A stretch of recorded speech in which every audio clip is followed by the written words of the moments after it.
অচক্ষ নামাজ পড়েই ভেবে বসবেন না যে অনেক কিছু করে ফেলছে। এক চিল্লা দিয়ে মনে করে ফেলবেন না যে দিনের জন্য অনেক কিছু করে ফেলছে।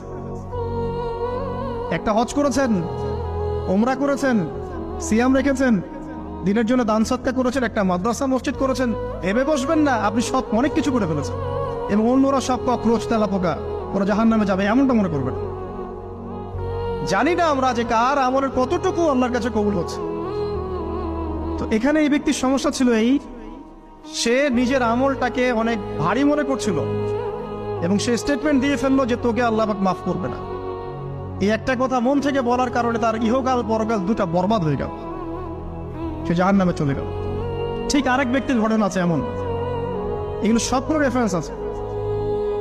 এক ব্যক্তি প্রচুর ইবাদত করত, আল্লাহ পাক তার ইবাদত করার জন্য পাহাড়ের চূড়ায় একটা সুন্দর ব্যবস্থাও করে দিয়েছিলেন। সেখানে ডালিম গাছ হতো, ঝর্ণা আসতো, খাবারের কোনো অভাব নাই। হাদিসে এসেছে 500 বছর সে ইবাদত করেছে। কত বছর?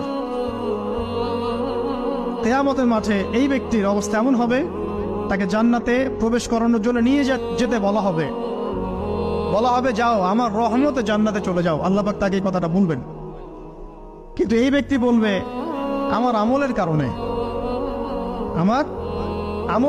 আল্লাহ পাক বলবেন আমার রহমতে জান্নাতে চলে যাও। ব্যক্তি বলবে আমার আমলের কারণে। আল্লাহ রাব্বুল আলামিন তখন তাকে দেওয়া সমস্ত নেয়ামত গুলোকে এক পাল্লায় করবেন আর তার সমস্ত আমলকে আরেক পাল্লায় করবেন। তারপর দেখা যাবে আল্লাহর সমস্ত নেয়ামত তার একটা চোখ